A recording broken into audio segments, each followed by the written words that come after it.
Assalamualaikum warahmatullahi wabarakatuh. Kami di sini ingin mempresentasikan hasil kinerja kami, yaitu uji DMRT pada rancangan lingkungan dan faktorial. Nama kelompok kami yaitu Ahmad Hafid Wahyudi, Anang Dwi Febrianto, dan Kristia Indirawan. Dosen pengampu yaitu Insinyur Enda Sri Rezeki Ampil. Selamat menyaksikan. Pendahuluan. Latar belakang. Uji DMRT merupakan panjangan dari Duncan Multiple Rank Test. Uji ini adalah prosedur perbandingan dari nilai tengah perlakuan, rata-rata perlakuan untuk semua pasangan perlakuan yang ada. Uji Duncan menggunakan nilai pembanding sebagai suatu alat uji sesuai dengan jumlah nilai tengah atau rataan yang ada di wilayah dua perlakuan yang dibandingkan. Dapat digunakan untuk menguji perbedaan di antara semua pasangan perlakuan yang mungkin tanpa memperhatikan jumlah perlakuan. Rumus uji DMRT. Berikut ini adalah rumus uji DMRT. DMRT alfa sama dengan R buka kurung B, V, alfa tutup kurung dikali akar kati galat per R. Keterangan DMRT alfa sama dengan nilai DMRT R buka kurung B, V, alfa tutup kurung. Nilai jarak didapatkan melalui tabel nilai kritis uji perbandingan ganda Duncan. KT galat sama dengan kuadrat tengah galat CK galat per DB galat. R sama dengan kelompok ulangan. Penarikan kesimpulan uji DMRT adalah dengan membandingkan nilai DMRT dengan beda rata-rata antara dua perlakuan. Jika selisih rata-rata perlakuan lebih besar dari DMRT, dapat diartikan perlakuan tersebut berbeda nyata atau sebaliknya. Untuk menggunakan uji ini, syarat yang diperlukan adalah 1. Data rata-rata perlakuan, 2. Taraf nyata, 3. Jumlah perlakuan, 4. Derajat bebas dB galat, dan 5. Tabel Duncan untuk menentukan nilai kritis uji perbandingan. Keuntungan dan kekurangan pada uji DMRT. Keuntungan uji DMRT. Uji DMRT mempunyai prinsip yang sama dengan uji BNT maupun BNC. Tetapi uji DMRT memberikan nilai pembanding yang nilainya meningkat sejalan dengan jarak peringkat dua perlakuannya akan dibandingkan. Selain itu, uji DMRT juga bisa digunakan untuk banyak perlakuan P1 yang tidak dimiliki oleh BNT dan BNC, dan uji DMRT dapat dilakukan dalam uji RAL maupun uji RAA. Kelemahan uji DMRT. Uji DMRT mempunyai kelemahan, yakni dapat dalam penggunaannya tergolong agak rumit karena harus benar-benar teliti. Selain itu, uji DMRT dilakukan hanya apabila hasil analisis seragam minimal berpengaruh nyata. Selanjutnya, contoh kasus pada rancangan lingkungan atau non-faktorial. Contoh data yang kami ambil merupakan data hasil dari pengamatan pengaruh pemberian berbagai pemupukan pada hasil panen tanaman padi terhadap bobot basa gabah dengan luas lahan 300 meter dalam satuan ton per hektar. Percobaan dilakukan dengan rancangan ajak kelompok single faktor dengan tujuan untuk mengetahui pengaruh pemupukan terhadap hasil panen bobot basa gabah tanaman padi. Data hasil pengamatan adalah sebagai berikut. Keterangan P0 tanpa perlakuan, P1 pupuk organik 70 kg, P2 pupuk organik 80 kg, P3 pupuk NPK 70 kg, P4 pupuk NPK 80 kg, dan P5 pupuk organik 30 kg dan NPK 40 kg.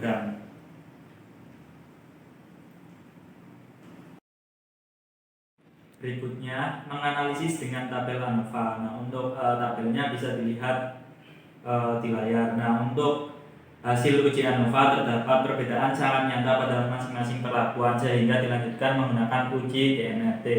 Cara menggunakan uji DMRT yakni langkah pertama yang harus kita lakukan adalah menemukan nilai jarak R sebanyak P-1. Dalam contoh ini P sama dengan 6, maka P-1 atau P-1 sama dengan 5. Derajat bebas atau dp galat, dalam contoh ini dp galat 10. Lihat angka 10 yang berwarna kuning pada tabel analisis seragam. Dan taraf nyata dalam contoh ini misalkan taraf nyata sama dengan 5% atau 0,05 disimbolkan dengan alfa, maka nilai jarak R ini ditulis dengan R perlakuan galat alfa. Menentukan nilai jarak R dengan melihat tabel Duncan bisa dilihat pada layar. Nah, untuk jumlah angka-angka pada blok merah tersebut ada 5 yang diambil berdasarkan P-1 atau 6-1 sama dengan 5 dan dp galat sama dengan 10 seperti yang sudah kita tentukan sebelumnya. Menentukan nilai DMRT.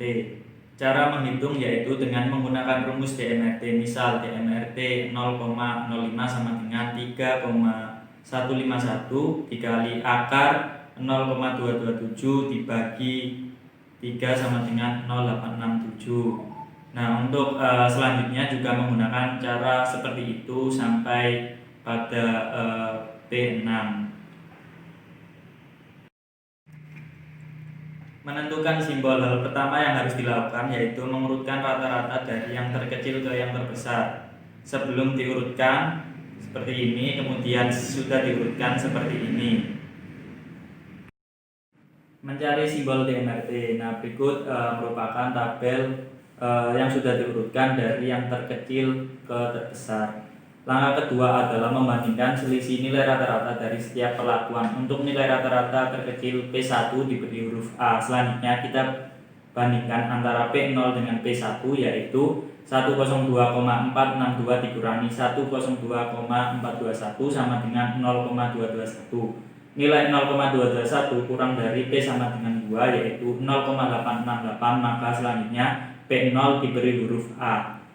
Selanjutnya dengan membandingkan P1 dan P5 untuk nilai DMRT P sama dengan 3, 0,907 yaitu 104,291 dikurangi 102,241 sama dengan 2,050. Nilai 2,050 lebih dari P sama dengan 3, 0,907, maka P5 diberi huruf B. Kemudian membandingkan P0 dan P5 untuk nilai DMRT P sama dengan 2, 0,868 yaitu 104,291 dikurangi 102,462 sama dengan 1,828. Nilai 1,828 lebih dari 0,868, maka P5 diberi huruf B. Selanjutnya dengan membandingkan P2 dan P5 untuk nilai DMRT P sama dengan 2, 0,868 yaitu 108,391 dikurangi 104,291 sama dengan 4,100. Nilai 4,100 lebih dari 0,868, maka P2 diberi huruf C. Selanjutnya dengan membandingkan P2 dan P4 untuk nilai DMRT P sama dengan 2, 0,868 yaitu 110,731 dikurangi 108,391 sama dengan 2,340. Nilai 2,340 lebih dari 0,868, maka P4 diberi huruf D.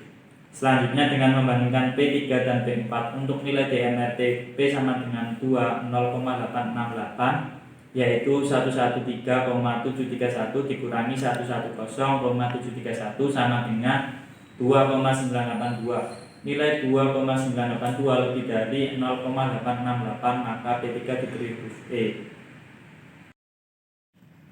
Berikut merupakan hasil dari mencari simbol DMRT. Nah, untuk perlakuan P1 dengan rata-rata 102,241 maka diberi simbol A, P0 diberi simbol A, P5 diberi simbol B, P2 diberi simbol C, P4 diberi simbol D, dan P3 diberi simbol E. Kesimpulan pada tabel di atas, pada perlakuan P1 atau pupuk organik 70 kg tidak berbeda nyata dengan perlakuan P0 atau kontrol yang diikuti notasi A, tetapi berbeda nyata dengan pelakuan yang lain. Pada pelakuan P5 atau pupuk organik 30 kg dan NPK 40 kg yang diikuti notasi B berbeda nyata dengan perlakuan yang lainnya.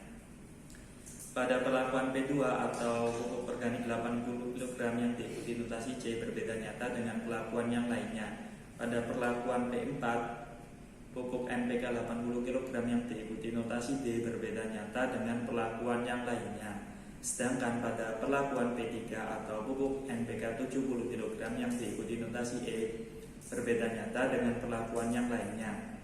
Terdapat perbedaan nyata perlakuan pemupukan NPK 70 kg atau P3 yang mempunyai nilai rata-rata uji DMRT 113,713 terhadap perlakuan pemupukan NPK 80 kg dengan nilai 110,731, pemupukan organik 80 kg dengan nilai 108,391, pemupukan organik 30 kg dan NPK 40 kg dengan nilai 104,291, perlakuan kontrol dengan nilai 102,462 dan pemupukan organik 70 kg dengan nilai 102,241 pada hasil panen bobot basah gabah tanaman padi. Hal ini ditunjukkan oleh perlakuan P3 atau NPK 70 kg secara sangat nyata menghasilkan rata-rata dengan nilai 113,713 ton per hektar. Pemberian dosis terbaik atau yang menghasilkan tertinggi pada perlakuan P3 atau NPK 70 kg, sedangkan pemberian dosis terendah pada perlakuan P1 atau pupuk organik 70 kg dan tidak berbeda nyata dengan perlakuan P0 atau kontrol. Sehingga untuk rekomendasi yang didapatkan hasil bobot basah gabah tanam padi yakni menggunakan pupuk NPK sebanyak 70 kg ton per hektar agar mendapatkan hasil panen bobot basah gabah yang optimal. Selanjutnya uji DMRT faktorial. DMRT faktorial caranya sama dengan DMRT faktor tunggal. Namun pada DMRT faktorial kita bisa menghitung DMRT dari masing-masing perlakuan dan nilai DMRT dari interaksi atau perlakuan. Contoh kasus pada DMRT faktorial. Sebuah penelitian dilakukan untuk mengetahui pengaruh varietas dan lama waktu penyimpanan terhadap presentase biji tumbuh jagung. Penelitian terdiri atas dua faktor. Faktor pertama adalah jenis varietas yang terdiri dari 4 varietas, yaitu varietas A, varietas B, varietas C, dan varietas D. Faktor kedua adalah lama waktu penyimpanan benih yang terdiri atas 3 taraf, yaitu 0 bulan, 6 bulan, dan 12 bulan.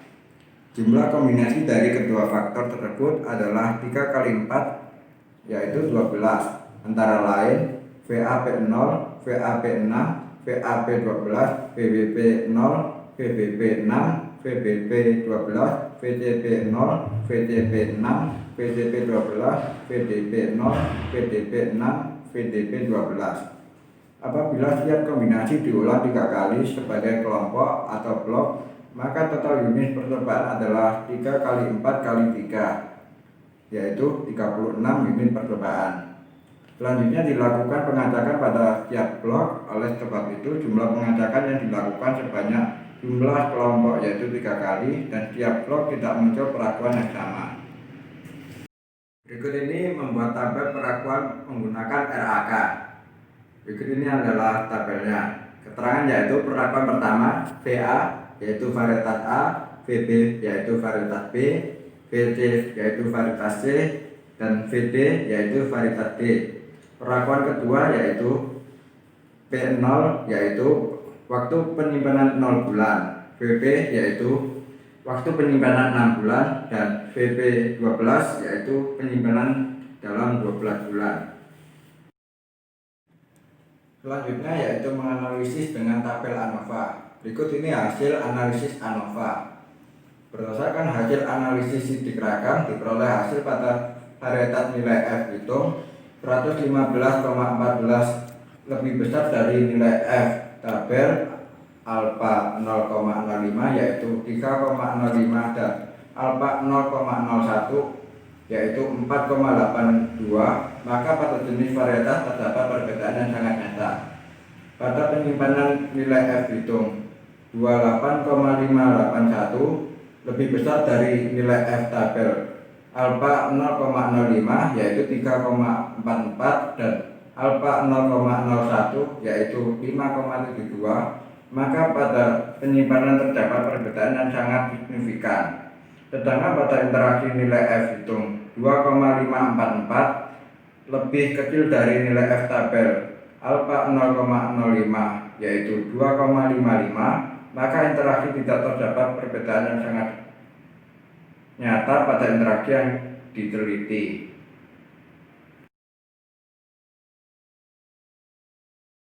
Uji DMRT. Cara menggunakan uji DMRT ini, langkah pertama yang harus dilakukan adalah menentukan nilai jarak atau R sebanyak P-1. Dalam contoh ini P sama dengan 12, maka P-1 yaitu 12-1 sama dengan 11. Berdasarkan data jumlah perlakuan, dalam contoh ini perlakuan P sama dengan 12 derajat bebas atau dP galat. Dalam contoh ini dP galat sama dengan 22. Lihat angka 22 yang berwarna kuning pada tabel analisis ragam.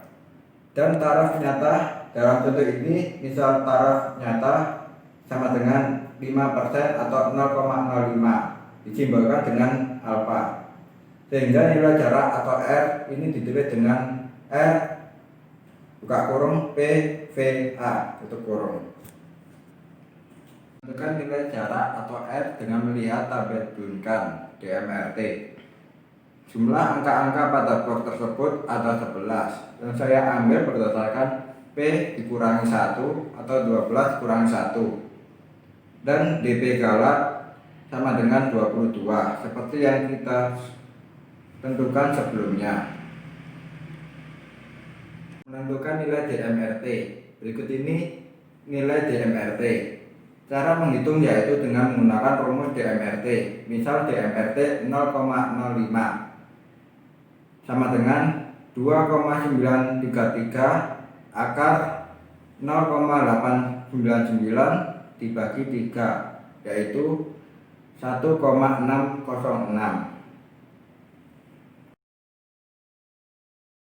Menentukan simbol. Hal pertama yang harus dilakukan yaitu mengurut rata-rata dari yang terkecil ke yang terbesar. Berikut ini adalah gambarnya. Langkah kedua adalah membandingkan selisih nilai rata-rata dari setiap perlakuan. Untuk nilai rata-rata terkecil VDP 12 diberi huruf A.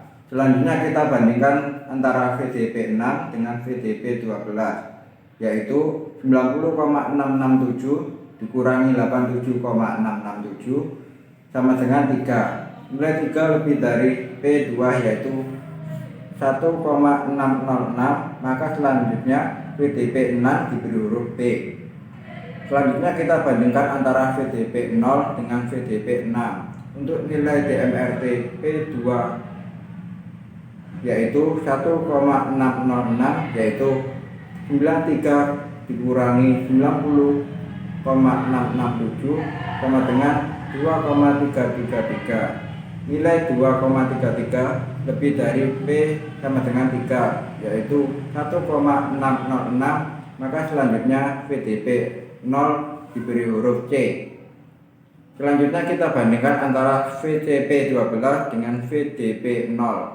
Nilai DMRT P2 1,606 yaitu 93,667 dikurangi 93 sama dengan 0,667. Nilai 0,067 dikurangi kurang dari P2 yaitu 1,606. Selanjutnya VDP 12 diberi huruf C.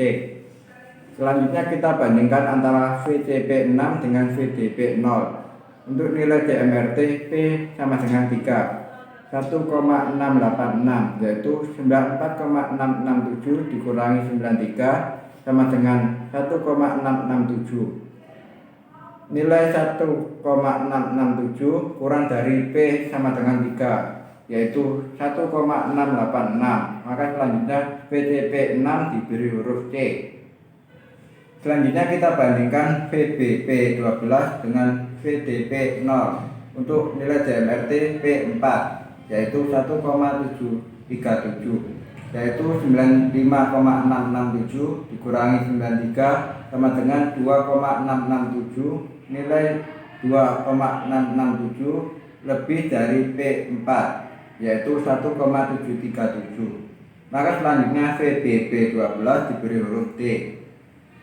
Perbandingan VBP 12 dikurangi VCP 6, yaitu 95,667 dikurangi 94,667 sama dengan 1. Nilai 1 kurang dari P2 yaitu 1,606, sehingga VCP 6 diberi simbol tambah D, kemudian menjadi simbol CD.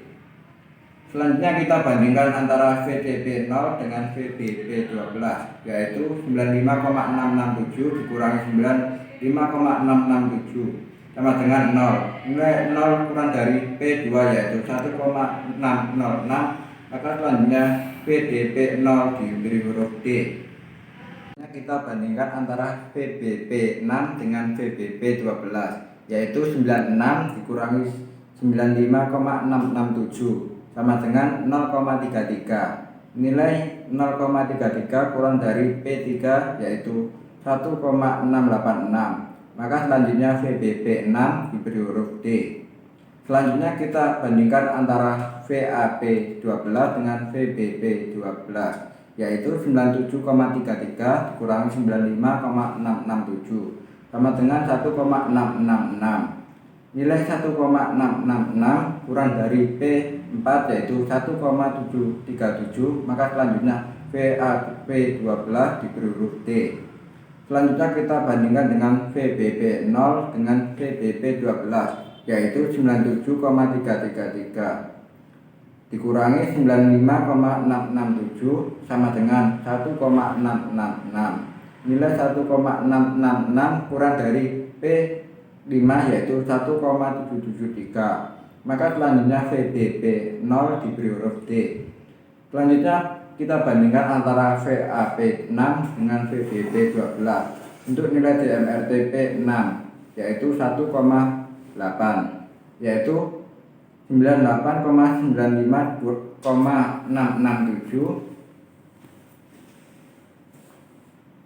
sama dengan 2,333. Nilai 2,33 lebih dari P6 yaitu 1,8. Maka selanjutnya VAP 6 diberi huruf E. Perbandingan VAP 6 dikurangi VBP 0 yaitu 98 dikurangi 97,333 sama dengan 0,667. Nilai 0,667 kurang dari P2 yaitu 1,606, sehingga VBP 0 diberi huruf E, kemudian menjadi simbol DE. Selanjutnya kita bandingkan antara VAP 0 dengan VAP 6, yaitu 100 dikurangi 96, maksudnya 98, sama dengan 2. Nilai lebih dari P2 yaitu 1,606. Maka selanjutnya VAP 0 diberi huruf F.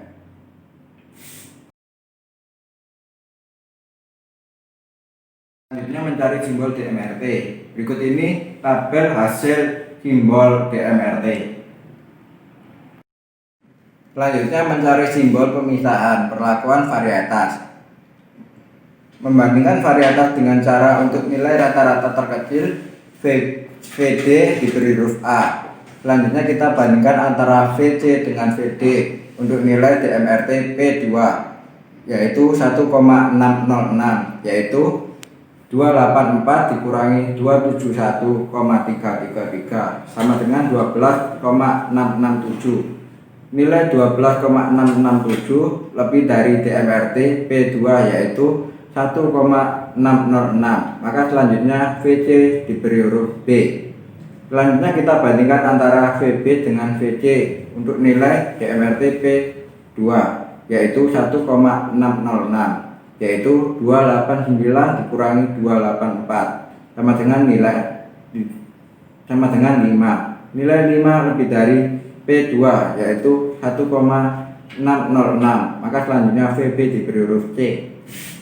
Selanjutnya kita bandingkan antara VA dengan VB untuk nilai DMRT P2 1,606 yaitu 295,333 dikurangi 289 sama dengan 6,333.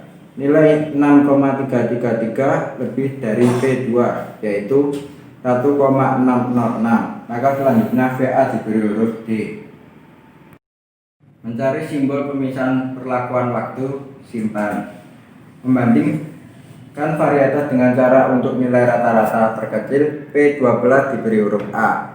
Selanjutnya kita banding antara P6 dengan P12 untuk nilai DMRT P2 atau 1,606 yaitu 284,75 dikurangi 280,75 sama dengan 4. Nilai 4 lebih dari P2 yaitu 1,606. Maka selanjutnya P6 diberi huruf B. Selanjutnya kita bandingkan antara P0 dengan P6 untuk nilai DMRT P2 atau 1,606 yaitu 289,5 dikurangi 284,75 sama dengan 4,75. Nilai lebih dari P2 yaitu 1,606. Maka selanjutnya diberi huruf C. Kesimpulan pada tabel di atas, dari hasil uji DMRT, nilai persentase tertinggi ditunjukkan pada VAP0 dengan nilai 100% berbeda nyata dengan VCP6, VBP12, VCP0, VBP6, VAP12, VABP0, VAP6. Pada perlakuan VDP12 yang diikuti notasi A berbeda nyata dengan perlakuan yang lainnya. Pada VDP6 yang diikuti notasi B berbeda nyata dengan perlakuan lainnya. Pada perlakuan VADP0, VCP12, VCP6 yang diikuti notasi C tidak berbeda nyata meskipun ada perbedaan varietas dan lama waktu penyimpanan, ternyata hasilnya tidak berbeda nyata. Pada perlakuan VCP6, VBP12, VCP0, VBP6, VAP12, VBP0 yang diikuti notasi D tidak berbeda nyata meskipun ada perbedaan varietas dan lama waktu penyimpanan, ternyata hasilnya tidak berbeda nyata. Pada VBP0 yang diikuti notasi DE tidak berbeda nyata dengan VAP6 yang diikuti notasi E meskipun ada perbedaan varietas dan lama waktu penyimpanan, ternyata tidak berbeda nyata. Sedangkan pada VAP0 berbeda nyata dengan perlakuan yang lainnya. Pada perbedaan varietas dan lama waktu penyimpanan terbaik atau yang menghasilkan tertinggi pada perlakuan VAP0 dengan nilai 100%, sedangkan perlakuan terendah pada perlakuan VDP12. Perbedaan varietas biji tumbuh jagung pada perlakuan VD yang diikuti notasi A berbeda nyata dengan perlakuan yang lainnya. Pada perlakuan VD yang diikuti notasi B berbeda nyata dengan perlakuan yang lainnya. Pada notasi VB yang diikuti notasi C berbeda nyata dengan perlakuan yang lainnya. Pada perlakuan VA yang diikuti notasi D berbeda nyata dengan perlakuan yang lainnya.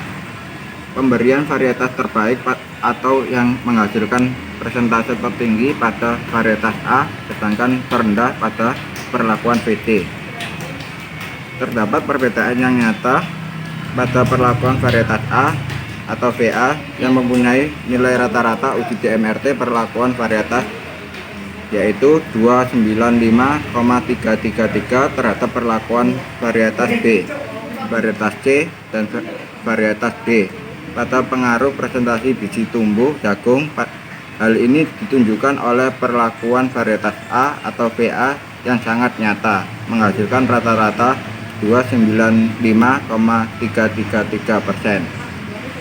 Perbedaan lama waktu penyimpanan pada perlakuan P12 yang diikuti notasi A berbeda nyata dengan perlakuan yang lainnya. Pada perlakuan P6 yang diikuti notasi B berbeda nyata dengan perlakuan yang lainnya. Pada perlakuan P0 yang diikuti notasi C berbeda nyata dengan perlakuan yang lainnya. Pada lama waktu simpan terbaik atau yang menghasilkan persentase tertinggi pada lama waktu simpan yaitu 0 bulan atau P0, sedangkan terendah pada lama waktu simpan 12 bulan atau P12. Terdapat perbedaan sangat nyata pada perlakuan lama waktu simpan 0 bulan atau P0 yang mempunyai nilai rata-rata uji DMRT, perlakuan lama waktu simpan 289,5 terhadap perlakuan lama simpan 6 bulan dan lama waktu simpan 12 bulan pada pengaruh presentasi biji tumbuh jagung. Hal ini ditunjukkan oleh perlakuan lama waktu simpan 0 bulan atau P0 secara sangat nyata menghasilkan rata-rata 289,5%. Sehingga rekomendasi untuk mendapatkan varietas dan lama waktu simpan biji tumbuh jagung yakni menggunakan varietas A dan menggunakan periode penyimpanan 0 bulan agar mendapatkan biji jagung. Penutup. Dari beberapa materi yang telah dijelaskan, maka penulis dapat menarik kesimpulan. 1. Uji DMRT adalah prosedur perbandingan dari nilai tengah perlakuan, rata-rata perlakuan untuk semua pasangan perlakuan yang ada. 2. Rumus DMRT sama dengan DMRT alpha sama dengan R buka kurung P, V, alpha tutup kurung dikali akar katigalat R. 3. Uji DMRT memiliki kelebihan. DMRT juga bisa digunakan untuk banyak perlakuan P-1 yang tidak dimiliki oleh BNT dan BNC. Kelemahan dari uji DMRT yakni dalam penggunaannya tergolong agak rumit karena harus benar-benar teliti. Selain itu, uji DMRT dilakukan hanya apabila hasil analisis seragam minimal berpengaruh nyata. Saran. Dari beberapa kesimpulan di atas, maka penulis dapat memberikan saran. Kita sebagai mahasiswa pertanian semestinya lebih memahami uji DMRT. Berikut ini adalah referensi yang kita ambil. Sekian dari kelompok kami. Bila ada kata-kata yang salah, kami mohon maaf yang sebesar-besarnya. Wassalamualaikum warahmatullahi wabarakatuh.